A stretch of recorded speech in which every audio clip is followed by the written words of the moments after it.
just having that community and feeling like you're part of something bigger, and people get it. They get like, oh, you have a full-time job and you're grinding. I remember when I was there, I get that, like, mad props. Yeah. They understand the creativity that goes into it, the vulnerability that comes with especially the type of content that I'm putting out there, the passion, the consistency, all the things.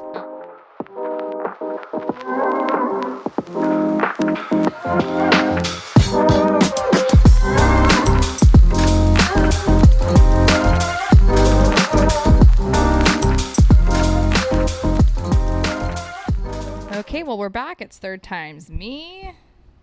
I am your host, Kris Service. That has not changed. And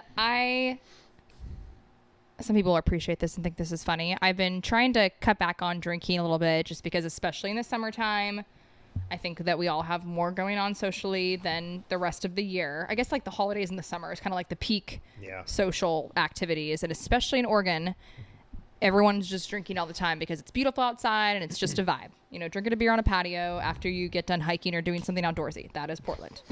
Because we have so much good weather all year. Yeah. And I had a couple non-alcoholic IPAs from Crux left in my fridge from my sister's baby shower that I hosted because we had obviously some pregnant people there being a baby shower. We also had some folks that didn't drink. So I picked up some Crux NA IPAs, and my dad pours himself a beer because we always have a drink when we're doing recordings, and I see it in the back of my fridge and I'm like, you know, now's the time. I just kind of want to sip on something, but I'm trying to not drink really as much, especially during the week. Pouring the beer. Thinking it's an NA. And then I look at the can after I've already poured the entire beer into my chilled pint glass, and it was another Crux IPA or another Crux beer that was a Pils that definitely has alcohol in it. So I'm like, well, can't waste it. Can't waste a good beer. But the labeling, in your defense, the labeling was very similar. The coloring on the, I just didn't look at, I didn't see the Pils. It was like blue, silver, said the Crux logo on it. And I didn't realize I had any other Crux beers in there. I thought that was the only one I had. So Alex probably left your dad's bad influence. Yeah, or you. Oh, yeah. So yeah, I don't want your audience to think that I'm trying to force feed myself or you're trying to force feed me on them. But I came over and I was like, hey, we have some stuff to talk about. We haven't done an episode in a while. The car alarm outside. Hopefully you can't hear that. I'm sure they can't. But after your podcast convention in Dallas, and I listened to that episode this morning, it got me thinking, because I guarantee you have learned so much, and you probably have a bunch of new ideas and just a ton of new information from networking and meeting other people that are doing this stuff that have been in it longer or they're just starting, getting some new inspiration. And I have always, because I've dabbled in the podcast thing. Haven't actually done it. I have all the equipment to do it. But you've been on podcasts before, right? Yeah, I've been on podcasts before, and outside of mine. Wanted to do my own. But I've always kind of thought, I know that I don't know if I would have the wherewithal or the drive. Maybe that's a better word. The drive to do kind of what you're doing, because it's a lot of work. It's a lot of I don't know if you want to call it marketing or whatever, but you put in a lot of extra work. You don't just simply, sit down and record an hour podcast. You're doing a lot of behind the scenes work to kind of build it. And that's a ton of work. I don't think I would have the drive for that. And I think we would just record episodes every week or every 2 weeks and put it out there for whatever. And it becomes what it becomes. It also might have to do with the fact that I'm 20 years older than you. You have a lot more energy than I do. I don't feel super great about the flow when I don't at least have a little bit of a general outline of what I want to talk about, even if it's just a banter conversation. Yeah. I just kind of like feeling like there's a point to it, and I feel like people will get value out of it. And so just for me, I think the way my mind works, I like to have a little bit of flow and structure. And I think having some, not, you don't want it to overwhelm you, but having some of the, what you call the imposter syndrome, I mean, that's a good thing. It keeps that drive in you. You never want to get too comfortable. You never want to feel like you don't have to put effort in. Feeling like an imposter on a certain level creates drive, Well, and then what is would it be imposter syndrome? That feeling of, because I've had this a few times and actually talked to specifically one person about this in depth while I was at the conference that I met and made friends with. That feeling of wondering if people will, if you are interesting enough in your life and what you have to say is interesting enough for people to take interest in it, just as you are. Is that, I mean, it's kind of what imposter syndrome is, but I feel like when I think of imposter syndrome, I think a little bit more of like comparing to other people, but more just me standalone as is. There's been a few times where I've gone in to record and I'm kind of like, is this interesting? Am I adding value? I think that's more of what my take on imposter syndrome is, especially even if, because you've had 20 episodes? 23 this week. 23 episodes this week. Not that I'm you're not counting. But organization. When you know, even the feedback you have gotten off those 23 episodes, and it's from family or friends, but whenever you get positive feedback, I think the imposter syndrome pops up in the back of your mind, where when somebody like Gwen or something is paying you compliments about, oh, I listened to my morning walk, you take the compliment, but in the back of your mind, you're thinking, God, I hope she really thinks I know what I'm doing. But if she could only see me behind the scenes and trying to edit this and trying to come up with content, and it's like, I don't know what the heck I'm doing, and she thinks I have it all figured out. I think that's more of what imposter syndrome is. Yeah, it's a good thing to have a little bit of it, because it keeps you you have an edge. Yes. Yeah, you don't want keeps people you motivated. Yeah, the sphere of people discovering that you're a phony, I think, is what the definition is. Yes, exactly. And so it's kind of that, like, that can come with like lack of confidence and like feeling like you are worthy of being in that role or taking up that space. And I mean, and you're not a fake. Not any, but there are some of the best people in any endeavor, whether it's athletics or business, profession. Mm-hmm. Michael Jordan probably always felt like an imposter, which is why he was driven so hard to be great. I mean, meaning like you always feel like you can do better, and there's people that are better than you and or more you skilled always than have you. that fear of if I don't put the time in, if I don't put people the won't effort take in, me. then I'm gonna fail the next time I try, or something like that. Just always I'm gonna be revealed as just a fake. I'm not really as great as all these people think I am. I mean, I think that's probably just drive too, like general drive. Having that sense of never resting on your laurels and always trying to get better, and especially once you reach a certain level, you're always kind of battling with, God, how did I get here? And do I really? I'm just a person doing what I do, and all of a sudden I'm really good at it, or I get accolades, or I'm famous. I'm getting paid to do something and that you still feel like the same person before that happens. Uh-huh. Yeah.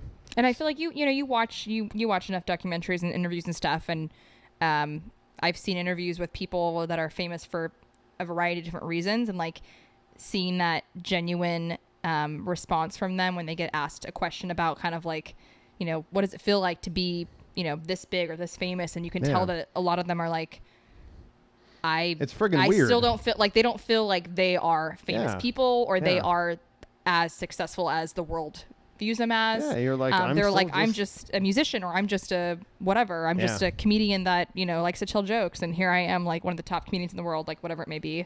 I was pleasantly surprised with the warmth of the community, the like genuine interest, and this is what I wanted to share with you when we're catching up anyway. I didn't realize how important it would be for me, just even as a passion project, to connect and have other people that do what I do in this space. Because it's so easy as an individual podcaster, obviously like you come on my show a lot, but like if it would be, I think, a little bit different too if I had an actual co-host, regular co-host, where you have someone else to kind of like brainstorm and like talk shop with. But just having that community and feeling like you're part of something bigger, and people get it. They get like, oh, you have a full-time job and you're grinding. I remember when I was there. I get that. Like, mad props. They understand the creativity that goes into it, the vulnerability that comes with especially the type of content that I'm putting out there, the passion, the consistency, all the things. And when people would ask me, like, what's your show about? They actually want to know, and they would ask tons of follow-up questions. And that's no shade on people here that, my other friends and people anywhere. I meet here. Right. But it's just like, if it's not something that naturally as a you human, don't I think get if you're not super, or some people aren't even really into that, right, into podcasts in general. Like, they might have one or two they kind of listen to, but they don't. But there's also some people that just don't get entertained by podcasts. It's yeah, just not their that's what I thing. mean. It's just not their thing. So it's kind of hard to connect with people and really speak passionately about it. So I felt very much at home, and I was really surprised by, I think going into it, I was very confident and knew that I made this decision for myself to invest and like fund myself to go to this. So I was confident in that, but I was a little, I don't want to say intimidated, but I was kind of like, oh, did I jump this like a little too soon? Like, am I going to be the only one that's not at least 3 years into my podcasting? And I didn't meet anyone that was the only person that I met that was still pretty early on was almost 2 years in. Everyone else I met was 4 or 5 years minimum into their show, or they were like industry professionals that had been in journalism, music, podcasting, like radio, something for their entire career. So it was kind of like, I'm the newbie, like. But you're surrounded by a bunch of people that can relate to where you're at. Yeah. And being around all that real passion and energy, I mean, that's inspiring. Yeah. That's totally inspiring. And I did get quite a few comments on like my energy being very connectable and authentic. And I think that people that work in this space can sense that and pick up on that a lot quicker. Oh, yeah. So I think that they also helped, people to take me seriously, because they're like, okay, she's new, but like this girl has something going for her. And it's genuine. Yeah. So, because there's a lot of people out there, whether it's on I read there was some stat that they listed in one of our I took so many notes. They're all on my phone. I should have referenced them before we set up the tripod, but one of the stats was like 67 or 76% of podcasters will quit after episode 6 or episode 5. Yeah. So like just some, in terms of like people sticking it out and getting past that, a lot of people that were like, oh, 6 months in, how many episodes? 23? Oh, okay. They like take you seriously. Yeah, now. they're like, okay, you're doing it. Yeah. Yeah. I didn't realize people quit that early on. Oh, yeah. I can see that, because I mean, it is a lot of work. And if you look at it as just like it would be cool to do because I see all these other podcasts and I want to be part of that. But if you don't really have a passion for it, like anything else. Well, and some people do go into it, like a lot of other things, thinking that the people that go into it for the business side, not with the intent of like the creative side. Right. They think that it's an easy way to make money, and it doesn't work like that. And then 6 episodes in, like, how come I'm not getting a bunch of sponsors? And yeah, you have to build a community. You have to build a community first. It takes work. One of the sessions I went to was a gal who started a community and a company called Females on Fire, and she is a coach. But her whole session I went to was all about really building a loyal, engaged community, and like the psychology of it, and like what it takes to engage a community. And she, put the question back on us in the audience. She's like, why are you guys here? Some of you guys probably were, your company paid for you to be here. Some of you funded yourself. Some of you have your show paid for you to be here. But why are you here? You're spending an entire week in Dallas, Texas in the middle of summer. What are you here for? Because you want to be a part of something bigger, and you want to feel like people around you can connect to and have a common interest. So think about that with your audience, and like, what is the point of them spending? Why do they take 30 minutes to an hour and a half out of their week or their day every day to listen to you and your show? Like really getting into like the psychology of that. Oh, it's so fascinating. Yeah. I love it. And that's why I actually realized after this week in Dallas too, I think why, because I've told you before, I dabbled in the YouTube thing for a little bit in terms of maybe thinking I wanted to do YouTubing. Right. Nothing was sticking. And I think what sticks for me about podcasting is it feels so well balanced with the creative side, the content creation, the vulnerability, all these things, but then also like the marketing and analytics side of things. Like it's like such a fun, like creative, but also like numbers and data. Like figuring out where your audience comes from. So like left brain and right brain. Yeah, it's like both. It's really stimulating both sides. Was there anything else amazing that you haven't already mentioned from the conference? Any inspiration, ideas? So much. I think the one thing that's like really sticking with me though is something that an individual that I met. So I did another pitch of my show, and it was one other podcaster, one person that works for a software company. So he was, part of the bigger media crew, and they were both so engaged. It was so sweet. And I love, especially when I meet men that can really connect and like find value, because what I talk about, I don't want to just be for women. Like I have a soft spot for women, but I want there to also be like males that engage in this conversation. I mean, men can learn a lot from this if they totally. listen. Yeah.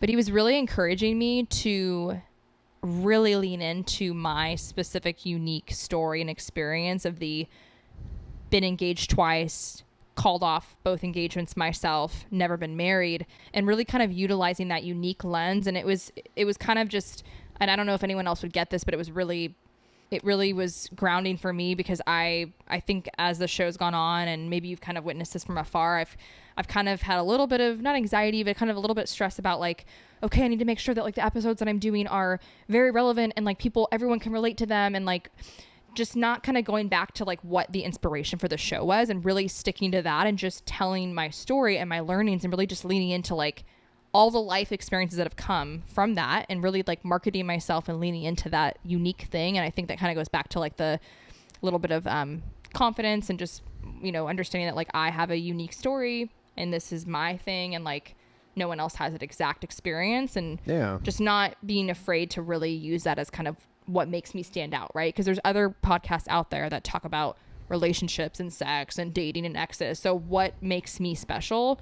It's just me. Right. So like just not being afraid to really like own my individuality, if that makes sense. He was really encouraging me of that, and I needed to hear that. So that was wonderful. Because otherwise you can start overthinking, and you almost lean into, I think I've used the phrase before where it's like, do you want your content to drive your audience, or do you want your audience to drive your content? Kind of that kind of a correct. thing. And yep. And there's been times where I've kind of overanalyzed and thought about, okay, my next episode, I thought I wanted to do this, but then I kind of start going through and skimming and seeing the people that I know are listening to it. And then I'm like, well, I don't know if they're going to be able to relate to that. They're going to think it's silly. They're going to think it's stupid. What was my mantra to you? Don't read the comments. No comments. It's a joke. It was, but yeah, it was more like, just me. Ignore it the was feedback. more me being aware of some people I do know that are listening, and kind of me thinking about them as an example of my audience. Right. So anyway, so that was a good reminder. Just to your point, being true to yourself, and like. Did you get any really feedback on? And this is I just thought of this, because you can do both. Was there any feedback on solo podcasting versus having guests? And if it's going to be a multi-person podcast, did you get any feedback on whether it's better to be like a single host, have rotating guests, and then obviously some on your own, or were people saying, oh, it's better if you have like a consistent team? I guess you can do either way. There's no better. I never heard. And there was nobody saying you either need to be solo or have guests. Nobody said you shouldn't do both. You know what I mean? No. And I met a lot of other solo podcasters that regularly, like me, bring on guests and sometimes do their own. Just whatever. Yeah, which I think is fine. And I think actually one of the sessions I went to, it was saying anyone who's an indie podcaster solo, don't be afraid to do solo episodes, is what he said. And I was kind of like, oh, cool. I was like, I've done that actually. Absolutely. So he was just encouraging folks to, you know, he's like, I know it's intimidating. You've been on mics before, but you don't have someone to talk to you with. Or talk to you. Yeah. Have a dialogue. Well, you got Riley. Yeah. You can talk to Riley. She's I've already jumped over that. I mean, I remember the first one I sat down for, I was super nervous, and sitting down last night, it was your like, solo cool. episodes were good. They didn't seem awkward or whatever. I just felt very nervous, but it's not a big deal. Yeah. So fine. So, well, thanks guys. Look forward to having you guys listen next week. Appreciate your time. Follow me on Instagram at Kris Zervas, KrisZervas. And for this episode, if you liked this episode or any other episodes that you especially enjoyed, please share them on your Instagram stories, on your Facebook stories, whatever. Tag me. Would love to see it. I want to know what you guys are enjoying. And so you guys like sharing them out and like letting me know what your favorite ones are will help me to, you know, make sure I'm doing episodes in the future that are connecting to you guys. So thank you so much. See you next week.